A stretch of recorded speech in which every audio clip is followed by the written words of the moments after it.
Welcome to another edition of Interruption Sports. My next guest played at Arizona State, played running back at Arizona State, was drafted in the first round by the Atlanta Falcons, and then went on to have a illustrious career in Atlanta, and then went to the Washington Now football team and Yeah. got his Super Bowl ring. He's hmm number 42. He's number 37. If you don't know who I'm talking about, I'm talking no other than Mr. Gerald Riggs Sr. How you doing, sir? Man, I'm great, man. Good to be on with you. Hey, you played for my favorite team, and that's actually the football Washington team. Well, I know the team that's no longer now, that historical team of the Redskins. It's unfortunate, but I understand how things have to change. Same here, same here. I understood the colors will still be the same, the Yeah, pageantry yeah, and yeah. everything will be the same. It just, That's the true. name had to, change. You and I both know that the name was never meant to be. I mean, well, the team never meant to carry that name as far as a racial slur. But Yeah. if you have a community that's offended by it, then you just gotta change it. Uh-huh. So much of everything you've done. I just want to go back a little bit. And what was it like for you to receive that scholarship going to Arizona State back in those days? Well, it was kind of um, a end to some things, some struggles and stuff that I had as a young man growing up, Okay. and finally realizing that there were some strong possibilities for me in the future. I was a little bit of a knucklehead growing up, Okay. and it took some real stern direction from not only my mother but some of the people that befriended me at school, in particular, athletic director, uh, coaches, and those are the like. So, yeah, getting that scholarship was one that helped me realize that you have an opportunity to go a lot further in life than what you probably, at least at the time. My thing would come out of high school. I really, Okay. until the time that I played, but 1 year high school football. So Wow. my aspirations and dreams were not really geared around football or sports in particular. I was not going to be. I was a great basketball player, but I wasn't going to be 6'5" or 6'4" or anything like that. I was a good track guy. I probably could have made something out of that. But otherwise, I was looking at military or something like that. That's the thing I was looking to do. So, um, getting that scholarship opened up a lot of doors for me and my family, and it was a great moment in our entire family because I was the first one to go to school in my immediate family. I had uncles who I went to school with. They went to school in the South, Okay. uh, and but it was a big moment though. That's why I asked that question because I try to give perspective and context because it's not like today. These guys know they 4-star, 5-star. You don't Yeah, have to tell them if a scout is at the school. They already know the I scout already comes know to it. the game. They know these things. They have the platform, the social media, and nothing wrong with that. But Right. I just like to give in context of how things weren't always the way it is now.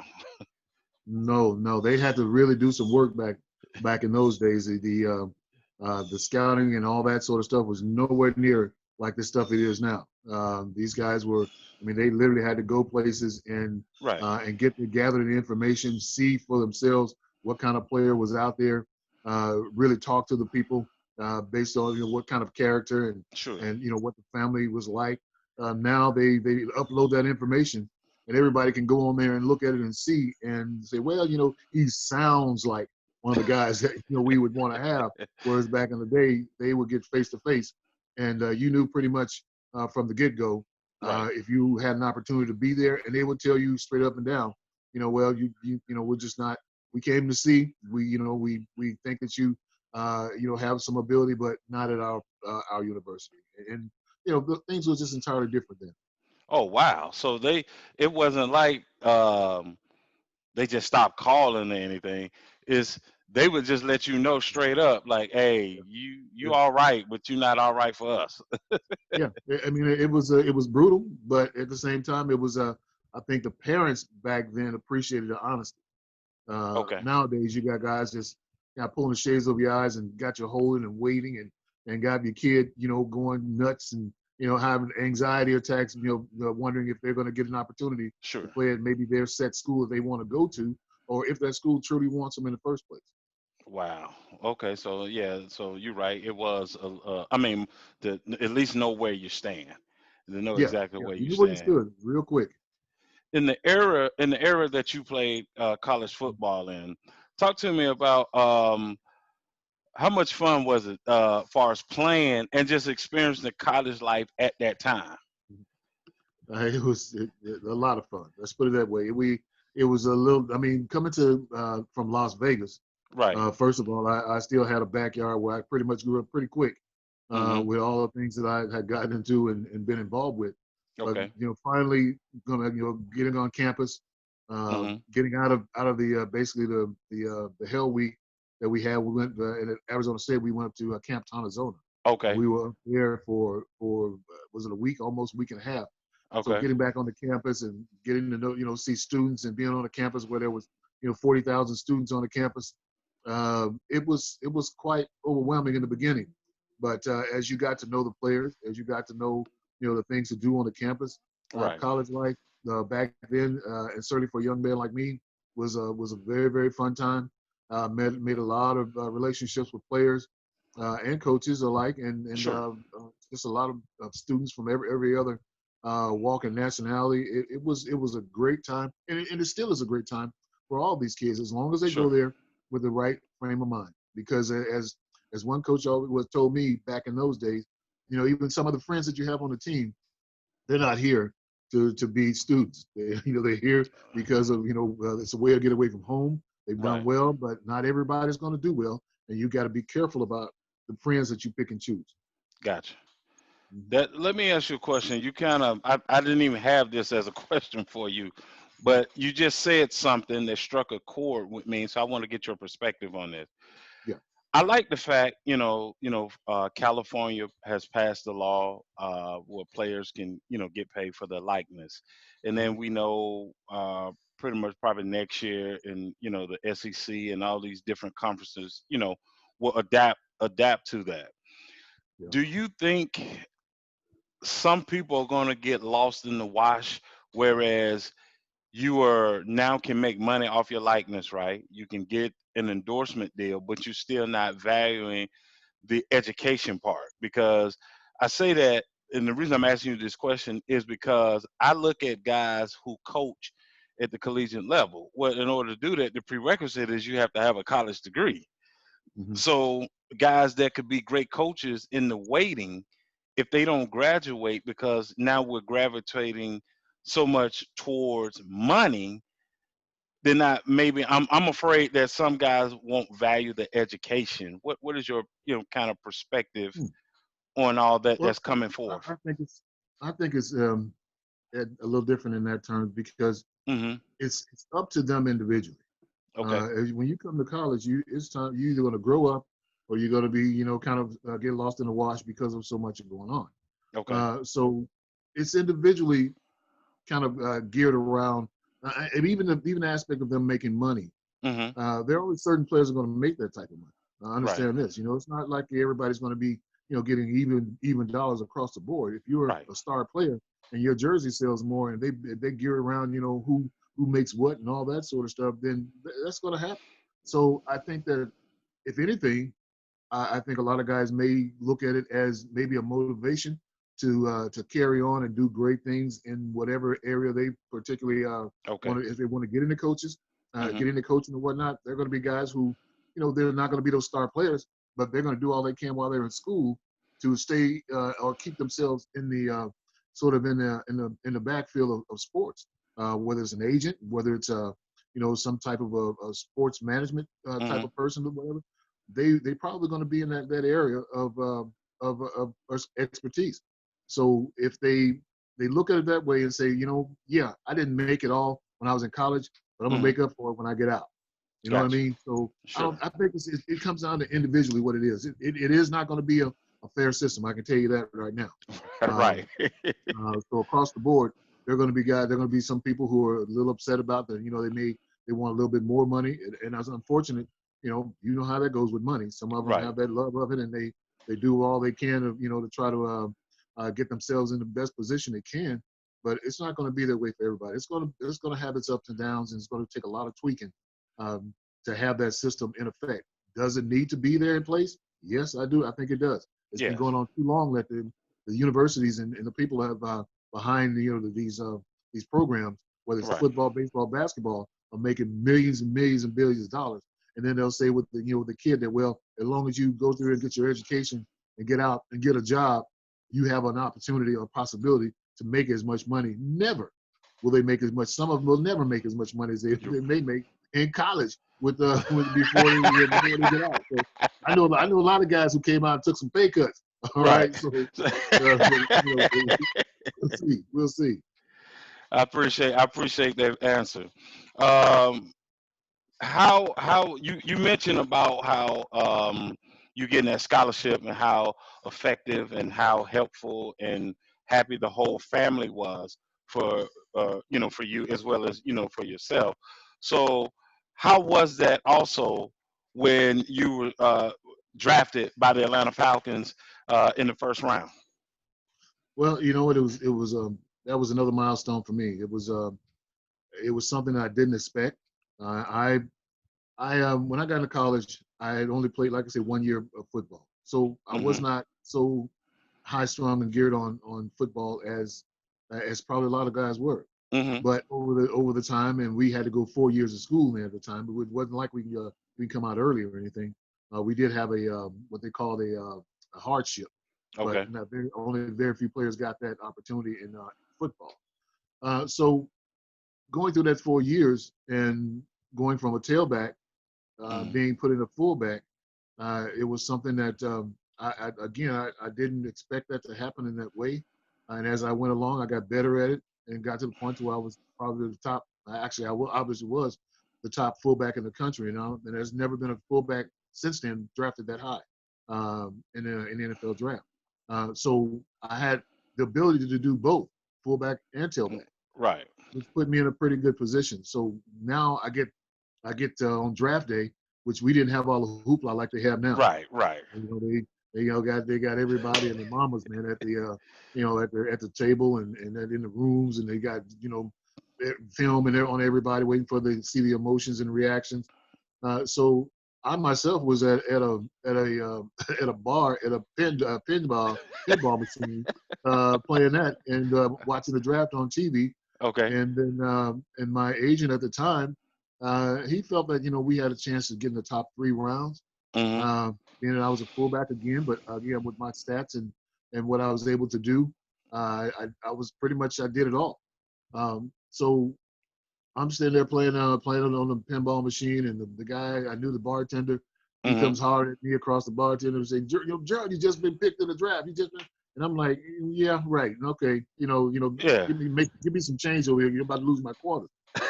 So yeah, I looked up and saw that my name was up there and whatever, and man, I ran out of there and called my agent. We didn't have cell phones and stuff at the time, so Right. I had to run and get to the phone and get on the phone with my agent. And by that time, um, he had spoken with the team, and I it was just a great day for me to be able to finally have that realization of now you arrived. You're in the probably the top profession company wise in the country or in the world. There was Right. the NFL Shield was even at that time in the 80s was Yep. starting to really make its brand as far as a world renowned product, not just United States.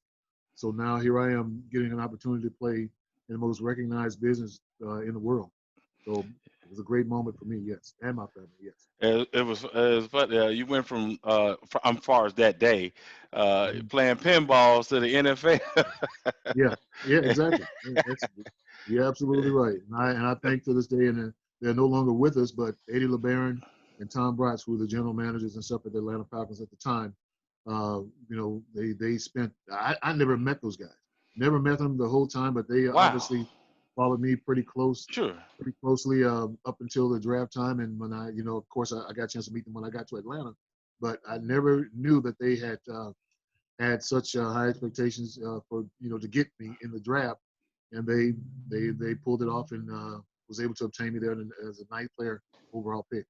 And that's the amazing thing. Like you said, everything wasn't back then wasn't uh, like it is now. I mean, you talking about, like you said, having question mark, not sure exactly, where you're gonna go. Like you said, your agent was looking. Well, we can get in the top three, because I remember for a long time that was considered the money rounds, the first three Yeah, yeah. rounds, and now of course the money round pretty much is just the first round. You, you, Well, you know, compared to where it is now, yeah. they're not money rounds. No, no, so two and three. Two- Now we two- see guys two and well, not second round, but we see guys yeah, in the third round get cut the same yeah. year they was drafted. It was the same. It was the same there. As a matter of fact, the number Uh-huh. one player picked that year, Uh-huh. defensive lineman out of Texas, and his name, I think his name was Kenny Sims or something like that. Uh-huh. Uh, he never panned out. I think they cut him that year. He was the number one pick overall. How you Um, get the number one? What? yeah, I don't know, man. That's something that, I hope he's put it down in life, and it didn't Right, stop right. him from being successful. But yeah, that still happened back then. But I'm just saying, from the standpoint of the 1, 2, and 3 that we had back in our day, Hmm. does not even. I mean, like, it shadows in comparison to what these guys are making now in the Of first and course. second round. I mean, like, we're like free agents. Tell the truth, compared to the money that they have these days. So once you got to Atlanta, Fulton County Stadium, Yep, yep, yep. and who helped you become a pro? Who was that athlete that uh, took you up under their wings and said, "Hey, Gerald, let me show you the ropes about not only what it is to be a Falcon, but to be a professional football player." Yeah, well, two people, and one did not play with me, but he was around when I was in school, actually, at Arizona State. It's Art Malone. He was a running back who played in the Okay. NFL, played with the Falcons in his early days. And Okay. Art went to Arizona State also, and Okay. he was there. He kind of versed me on a lot of stuff that was going to happen, a lot of things that I needed to do, a lot of areas where I needed to get better at, and the things that I needed to, make sure that I, as a person of character, needed to understand, if you want to Hmm. be, if you get a chance to play in the league, where you needed to be overall, on and off the field. So he was very inspirational with helping me. Now, once I got to the team, Hmm. guy who really I appreciate still to this day, was Jeff Van Note. He was the center. I remember Van Note. Yeah. Uh, Van Note was a guy who, there was a lot of animosity in the beginning, because, here's a team that I'm going to where they have, really one of the perennial backs in the league, in William William Andrews. Andrews. Yeah. So, with William there, everybody's trying to figure out, well, hey, why are we picking a running back when we have William, who's just come off another All-Pro season, and had another big year. So there was a little bit of animosity there, Hmm. in the beginning. We're great friends now today, but it was Right. not that way when I came as a rookie.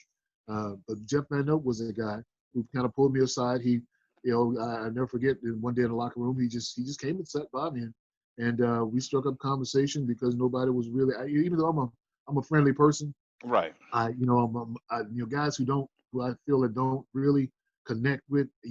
you just don't, spend no time trying to connect with them. Right. Uh, so, but Jeff was that kind of person. Talk to me, tell me about games. After games, ask me, come up and ask me, how I feel I did, or say, hey, there's something that happened in the game, get over it. Don't worry about this kind of stuff. He was very, very inspirational with me as a player, and as a person. And still today, every time I get an opportunity, we sit and talk, when we're at the Falcon games, or once in Sure. a while at Blue Moon, we touch bases with each other by phone. Was Lynn Kane there too Yeah. when you got there? Hmm. Yeah. Yeah. Yeah. Like I said, Lynn I'm Kane was born there. born and raised in Atlanta, so I can you know what's so funny? I can tell you as a kid, when you got there, it was kind of like, and you're correct. That sentiment was kind of, well, hold on, we got not only William Andrew, but we got Lynn Kane, and Yeah. because back then you have both of the backs in the Yeah. We backfield. have two back system. Yeah. We Yeah, have two yeah, back system. and you didn't know Yes. who was getting the ball. So then when you Yeah. came, and then it was like, okay, well, okay, it's Yeah. pretty much was just, What are we gonna do, and huh? then unfortunately, William gets William hurt. gets hurt in practice with the knee, and of course, as we know, the was it the doing ACL surgeries are not like it is now. Like back No, when no, you were coming no, through, that was like a no. death wish. Like Yeah, it was pretty much because he blew his. I mean, it literally blew up his knee. yeah, And I was standing there when it happened, and we were joking and clowning around. We were messing with William, telling him get up and quit clowning around. And I walked over to him to help him up, and I just saw the look in his eyes, and I just knew I started calling for the trainer. I'm like, this is not. That's not a look of I'm just joking around. right. So unfortunately, he unfortunately I should say he did. He went down with that injury and was never the same again. And we were, as a matter of fact, they were trying to at the time to get both of us in the backfield together. Uh, Ooh, and only the very first time that happened was against San Francisco. I never forget it. I think it was on a Monday night game, and I broke that run. It's still a highlight reel somewhere out there where I broke a run off left side. William was blocking for me at the time, and that was the first time that we was actually on the field together in the backfield. And at that point in time, a couple of my friends from other teams were calling me and said, "Man, we're changing everything on our defense." When everybody saw that, because they were worried about it, we were going to be in that position, a lot more. They were kept trying to fill me out to see, hey, you guys plan to do this a little bit more or whatever, because if so, we're going to have to change some things up. I think it would have been very interesting to have both of us in the backfield at the same time. Would have been, I think, one of the most dynamic tandems in the backfield in the NFL. that would have been pure hell for everyone because I Oh yeah, remember in we that would time, we'd have put it on. you and Andrews, Mm-hmm. nothing but shoulder pads and knees. Like you Yeah. didn't, and both of you guys had huge thighs, and it was Mm-hmm. like trying to tackle you guys when once you guys got going. That's a like Deion Sanders said, that's a business decision Yeah. because It would have been. Yeah. that's that's a. Yeah. I mean, because you guys were muscular up top, Mm-hmm. right, and then you had the thighs and the legs, and so there's for a defensive back or a linebacker to wait for you guys to get going to try to come up and hit. And then remember, and I know you remember, but for our audience that's going to see this, what people don't understand is back then, the running backs would either drop their shoulder or they give you that forearm. Mm-hmm. And Oh yeah. you guys, Yeah. you It was guys, a little bit of some of everything. It was shoulders, it was forearms, it was thighs.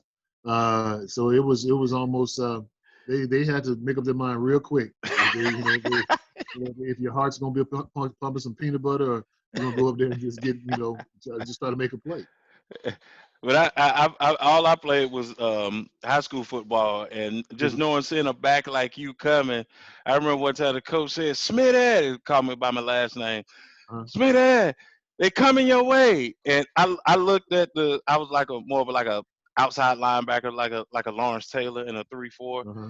And I looked at the end. I say, if they coming my way, they about to score. I'm just gonna tell you right because they were pulling everybody. They were Oh pulling yeah, everybody. yeah. You got to take on linemen and all that sort of stuff. It's not just running. Man, listen. So I can imagine someone seeing you or Andrews coming, and in their mind is they about to score. I could, and I'm sure there's times when you were in the backfield, you could see that. Yeah, yeah, you could. I mean, like I mean, just by sometimes by virtue of a couple of plays you might have run beforehand, and you can see these guys here tired, they're worn out. Man, Hmm. they ready to get off the field. They don't feel like coming up anymore. So they're either sometimes the defensive back, he's hoping that the defensive line or the linebacker make the play, or sometimes the defensive line would say, you know what, guys back there, y'all better stop them because I'm tired. you know.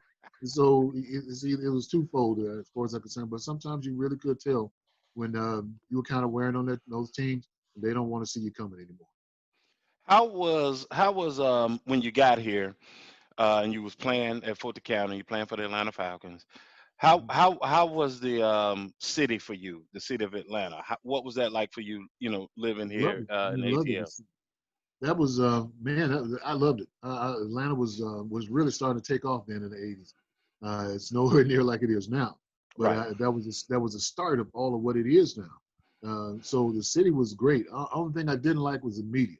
the media got on my darn nerves. I mean, it's here I am, the ninth pick in the draft, and Right. to these days, these days that would be pretty big.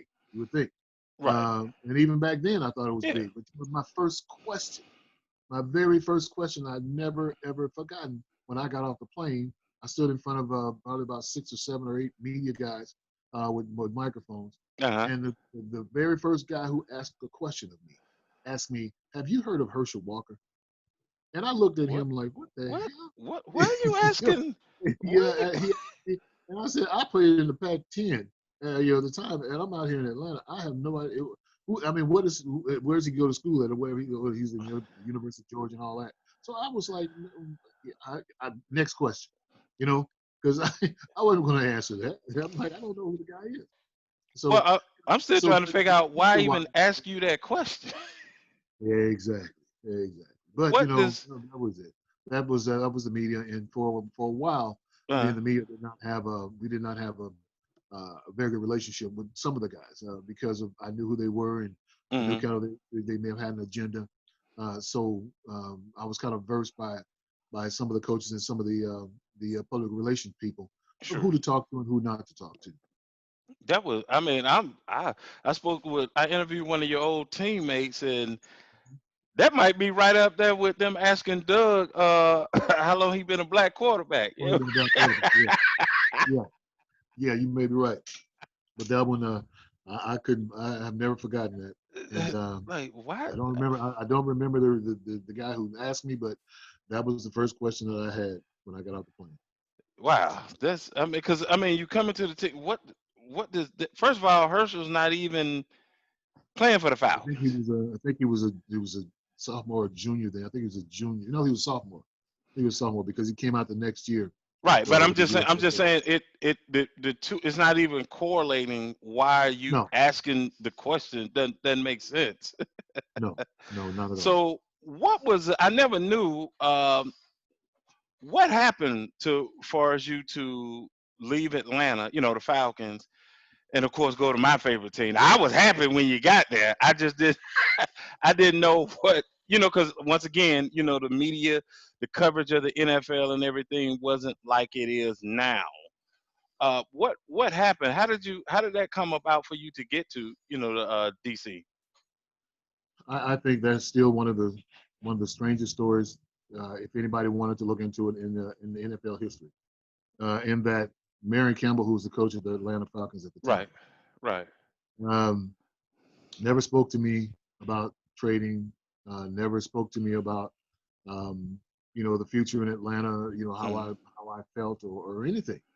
So it was just an assumption on his behalf that I was unhappy. Oh. Uh, and I was, I'd just kind of getting myself back healthy from having a mild injury the year before Hmm. me, and I was just coming back around to being healthy. And this is the way that it went on draft day, 1989, there for the Falcons, and that I had been out with some friends. We get in late morning. I wake up. I'm still have a little bit of a headache probably from, a few adult beverages, and I'm sitting on the sofa thinking about, well, this is draft day. I'm wondering what we're gonna, what we're gonna take. No, I don't have any idea. None of the coaches in those days discussed it with any of the players. Right. So I'm wondering who we're gonna draft, and turn it on to watch the draft, and sure enough, I turned it on probably 2 picks before the Atlanta had to come up with their decision. Okay. And so I'm sitting there at the TV, and the guys are talking, and they're saying we hear that there's a possible trade in the workings with Atlanta Falcons, and such as and some other teams. I don't think they mentioned the Redskins at the time, but they Okay. said it was a possible trade with Atlanta that's going on when they come up for their pick or whatnot. So of course, me, I'm sitting there again, wondering to myself, "What the heck are we going to trade? What are they talking about with us trading?" I'm just going through my mind all the different players that possibly could be involved in a Right. trade and whatnot. And I'm like, wow, that's this is my kind of mind boggling. Well, now the Falcons are up, and they've announced that a trade is going to be made. And again, nobody has said anybody or said who. It just said there's a trade going to be made. Well, as the guy is getting ready to go up to the podium with the card that's Hmm. going to announce that they're going to who they're going to trade for and all that sort Okay. of stuff. I'm still sitting there like by this time I'm kind of sitting up on the edge of my seat like, all right, now what's that, what in the world they're going to do? My phone rings. It's Marion Campbell, and Marion Campbell says to me, he said, hello, Gerald. I'm like, Coach. He said, we're going to trade you today, and we just know that you're not happy here, and we think that this will be a better, something that you can finish out your career with, probably in a better atmosphere and a better team and all that stuff. I'm like, wait a minute. I said, this is not up for negotiation or anything. We've never talked about it. And who told you that I was unhappy? Right. He said, well, Gerald, that's just what we decided we're going to do. We're going to trade for some players to try to, get our team better. And we're just going to move on and I hope you move on and have a good career. Goodbye. And that was it. Wow. So I'm sitting there looking at the guy walking up to the podium, and he hands it. And it's it's in the second round or whatever. Washington Redskins trade for Gerald Riggs, blah, blah blah yeah. And I'm sitting there, and again we didn't have cell phones at the day. It was just before Right. cell phones. Right. So naturally, my phone starts blowing up from all the guys on the team, and they're like, "What the heck?" Everybody was so hot and so pissed off about it, but there was nothing I could do. There's nothing I could do, and I shipped off to Washington, and that was the rest. I went kicking and screaming, so to speak, because I loved being in Atlanta. I Right. loved playing with the guys that I played with, and I had no problem with the with the coaching staff, whatnot either. But man, that was a tough blow at the time. But I went to a team that had a lot of tradition, had a lot of winning going on. Joe Gibbs was a phenomenal coach as a head coach and as a person, and the organization, how they did things, it was night and day. It was really night and day, and the way they prepared, they performed, their expectations, all the things across the board. It was a breath of fresh air, but one that was kind of bittersweet in the end. But then we get a chance to play against Atlanta in the playoff game. My first playoff game was against Yeah. Atlanta, Yep. and we they had the cushion game, the seat cushion game. They threw all the cushions on the field and stuff, Right. but that was pretty remarkable to be in a stadium that kind of had that college feel to the whole atmosphere, but we were playing pro football. So a great time there in Washington, and very happy to have ended my career there. That's that you segued perfectly, man. I like you just segue right on into the questions. All right. No, I was going to ask you what was it like, um, playing for Joe Gibbs, being in an atmosphere where you got Joe Gibbs, you got Art Monk, you got Daryl Green, and those guys and yourself. What was that, experience like with playing with all those guys and you adding what you added because they were also used to having a big back like you that could either punching in at the goal line or from 20 to 20. Yeah. Well, it was again, as I said earlier, it was absolutely a kind of phenomenal atmosphere to see guys do it differently and to have players of that caliber on the team with you. Atlanta, we didn't have that across the board. We had I think even when I got there at Atlanta, it was a little different. I think they were on their way. I think the whole offense may have been all pro in Atlanta when I got there. I mean, for everybody from R.C. Thielman to Van Note to Mike Ken to Yeah. Jenkins and Jackson to William Barkowski, that whole offense had been in the Pro Bowl. Yep. So they had the pieces there. But Yep. then to go to a team where you have some guys who, they weren't necessarily maybe all pro or Hall of Fame type players, but man, they did their homework with guys who can get the job done. And that was the difference. Yeah, we had Art Monk, Gary Clark, Ricky Sanders. You still had the Posse. Hogs almost intact, Yeah. the whole offensive line. And you had guys on defense that were flat out just, Ooh. knock you in the dirt. So it was a heck of a team. And then, joining that in the backfield, me and Ernest kind of, we worked as a Yeah. tandem in the backfield together. And what we did, along with Calvin Bryant, we had Jamie Morris there, who did some well things. John Settle even came up there one year, I believe, Yeah, when John. I was Yeah. there too. I kept telling him, why the hell is he following me? You know, you get the job in Atlanta, you think you're going to come here to Washington and get it, you can forget it. So, but he was up there for a little bit. We just had, it was always just a good group of guys who could get it done. It Right. wasn't, very many standouts from this, with the exception of maybe the receivers, because nobody could crack that group they had. I mean, between Gary Clark, Yeah, man. That. Ricky Sanders, and who they had. Well, before them, Charlie Brown was there Yeah, before. Charlie Brown was there. Yeah. But he left and came to Atlanta before I left. So, but they had. I mean, every position there was either two or three guys deep that could have stepped up and started at any time. Yeah. So that was so great about that. Atlanta wasn't their way the whole time. We had a couple of guys that I think didn't get as much respect as they could have. Um, One in particular was is my buddy Stacy Bailey. Oh yeah, You know, Stacy. he Yeah, was 82. Stacy, man, I tell you what, that Joker could run routes, he could catch, but he just didn't have the offense was not predicated around just him being a one receiver. When I think he could have been a one receiver. Yeah. Um, but I love the way Stacy played, man. I think that he's one of those guys that I'll always, as far as our team was concerned, if I did what I was supposed to do and people Hmm. recognize me for what I did, Stacy should have got that same recognition. But he just didn't. We went through so many quarterbacks that it just, over the years that I was there, Right. it was Bartkowski, Morosky, uh, Archer. Scott Campbell. Turk Schoner. We went through quarterbacks, man, Yeah. like you were in a soda machine or something. So, um, but anyway, back to Washington. That's what it was like. Being there on that team with so many facets of the team.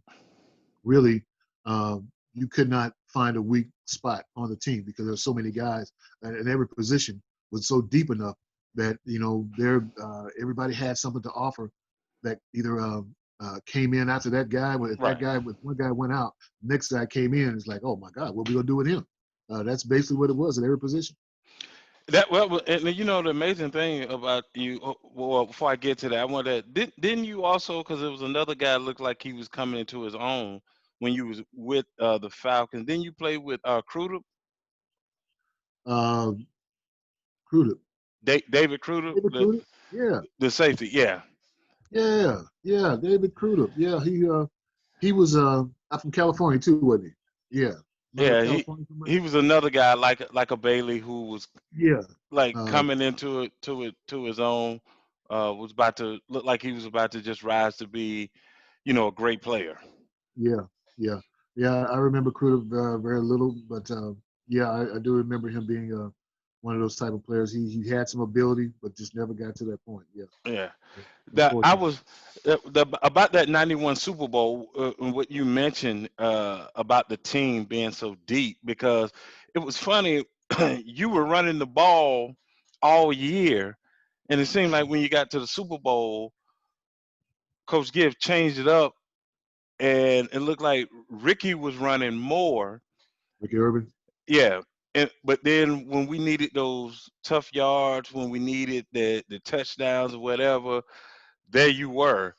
And man, I was so happy when you scored a touchdown Hmm. because it was when you root for certain players, you Yeah. just like to see them do good, and you like Yep. to see that not only that you get a ring, but you were a contributor in that Hmm. game. Yeah. Get in the ring. When you got to DC after leaving Atlanta, what was your mindset? Certain, especially when you traded, because sometimes athletes are trying to prove to the old team like you made a mistake. I still can play this, that, and the other. What was your mindset like?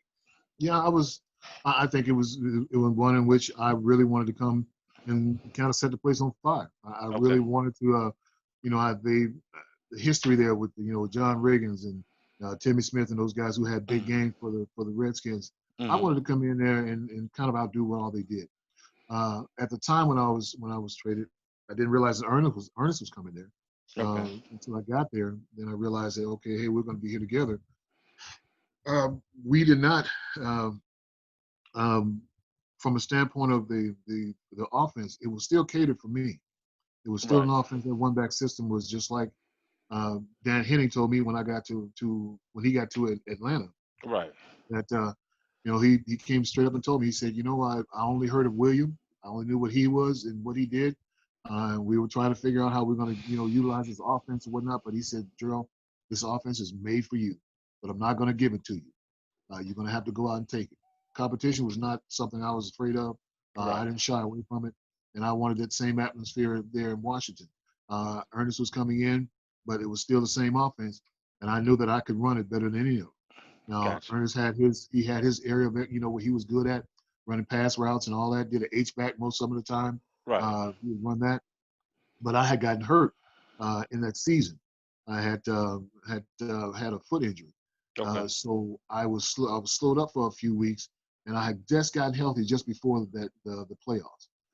But at the time, we were doing well, and Joe Gibbs came to me and he said, "Gerald, I know you're chomping at the bit to get back in there and start, but with the way we rode this thing right now so far, we've done well in the playoffs, and we're going to try to keep it going like this. You're still going to be a big part of it. As a matter of fact, we look at it that there's no such thing as a starting back between you and Ernest. Both of you Okay. guys still going to share in the load. Ricky Urban's going to get a little bit. Brian Mitchell may get a little bit, but you guys are still going to, be. You guys are still the main guys. Uh, and I said, Coach, that's as long as I know that we're going to continue on, giving one or two of us, the opportunities to be in there and do our thing. I'm good with it. And that I'll never forget that week before the Super Bowl. Mm-hmm. We were practicing in Minnesota, and I was giving our defense hell. I mean, like I was running all over the place, and the coach was like, "He is back healthy," and they even up until the night before the game, they had contemplated me going, just starting back off. Which I'm not saying this from an arrogant standpoint Mm-hmm. or any disrespect to Ernest, Mm-hmm. but I felt the way that I knew that defense as far as what Buffalo did. Right. I had it down pat in terms of how to run against them, and I even told the coaches a couple of weeks. I even made some suggestions on certain plays, um, and again, like I said, no disrespect or an arrogance with this at Sure. all, but I would have set a record in that game. I really felt I would have set a rushing record in that game that would probably been hard to get back or anybody else to catch because even when I went in for the time for the couple of touchdowns, as a matter of fact, Mm-hmm. the first touchdown, the first one I ran on goal line, the coach wanted me to run a particular way, and I said, Coach, I remember telling him that's not going to work on that side. Um, and I went in there and I got stopped because I did it his way. And Okay. I came to the bench and I said, Coach, I told you let's not run it that way. Let's run it the other way. I I I wish you could see the picture of the way that when I told them let's run it this way. I Uh-huh. have a picture. I have an end zone shot Okay. of that when I scored. It was a hole bigger than a garbage truck uh, on that side. No, I Uh, remember that. I remember, I, but I cut wasn't it like a cut? Like you started I one cut back. way.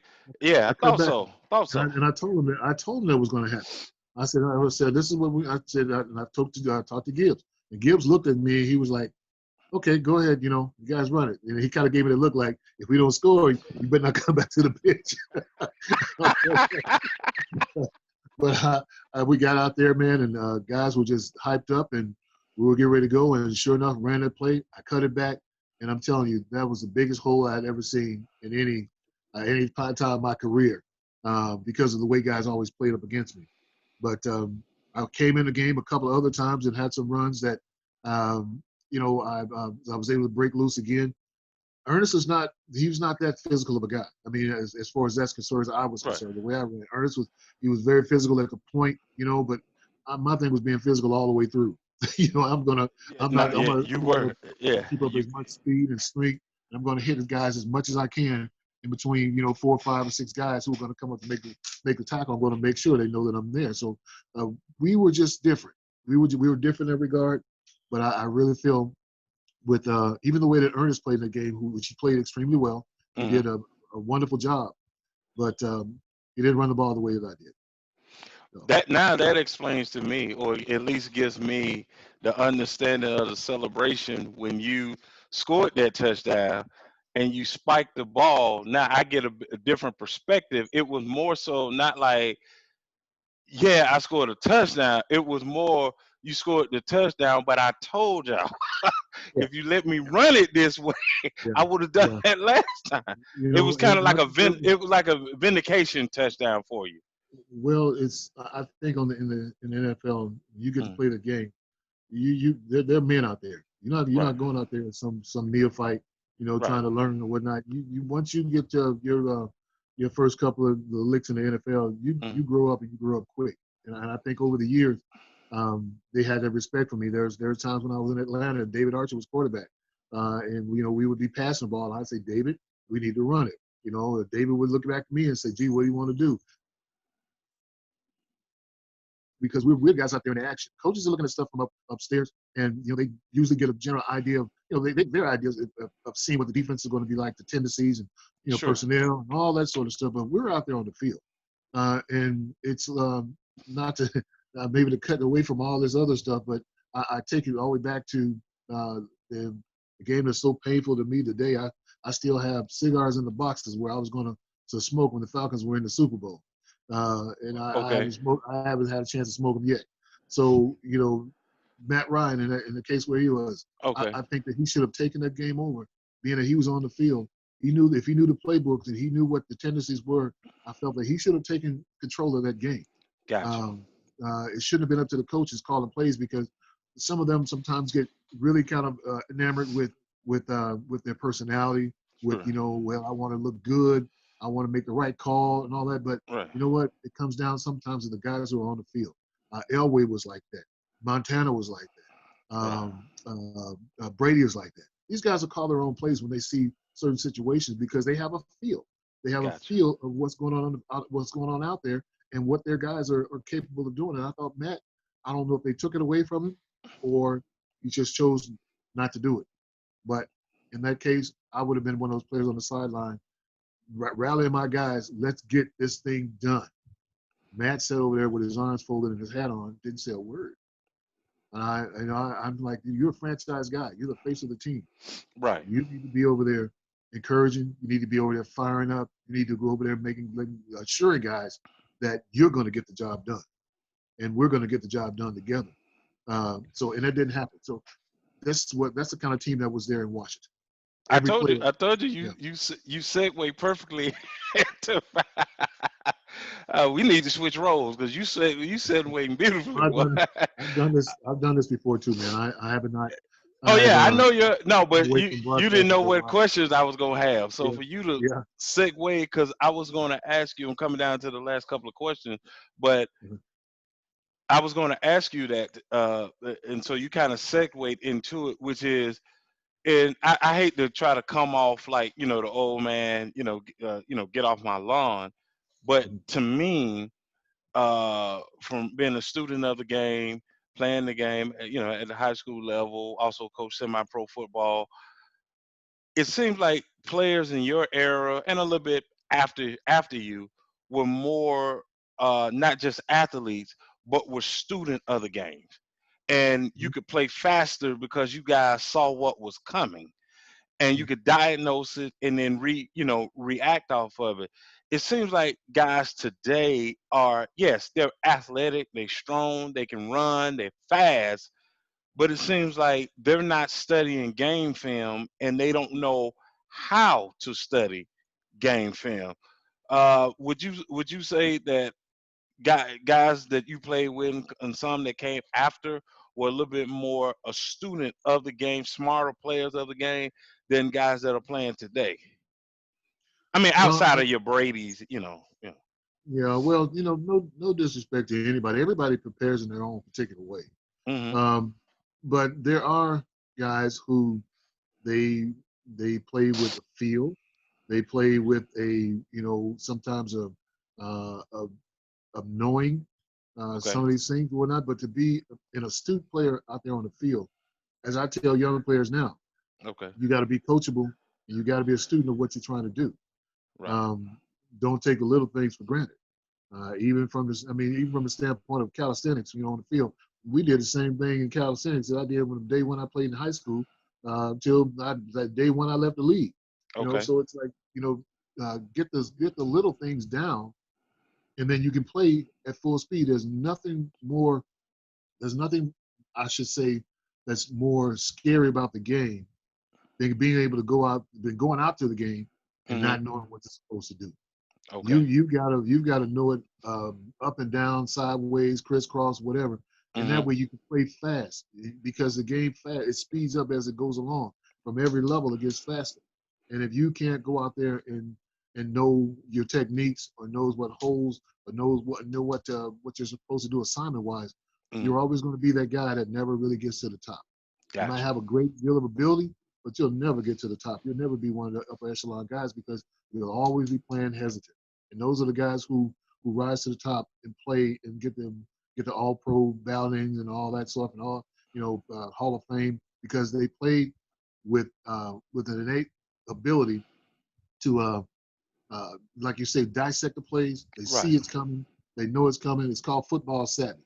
And when you have it and you play with it, that's one player you gotta bring a lunch to.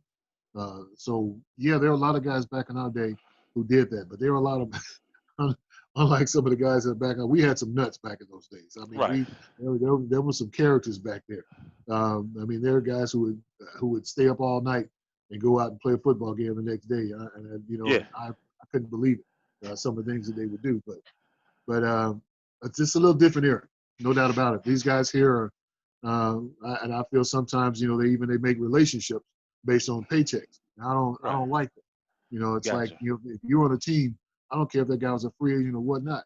We give that guy to help him to be the best he can for you on that team, because Gotcha. you never know when they'll have to turn to him. If you go down and you get hurt, you don't want your spot to suffer. You don't want your position to suffer.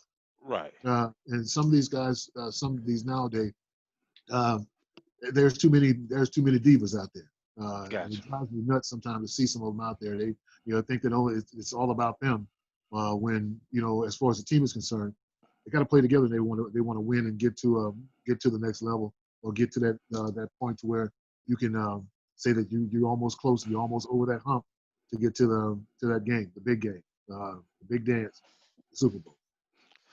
My final question for you is, after everything you've done in your career, from college to pro, and now you've been retired for years, and have a great family, your family life. Um, what still what still inspires? What still encourages Gerald Riggs? Oh, wow, wow! I think just the things that I've tried to do in life, which was to try to be a good person, Okay. uh, try to love people, try to do it what God wants me to do, what He wants me to be. Put that in front of everything. Okay. I'm not perfect. I've made Hmm. many mistakes along the way.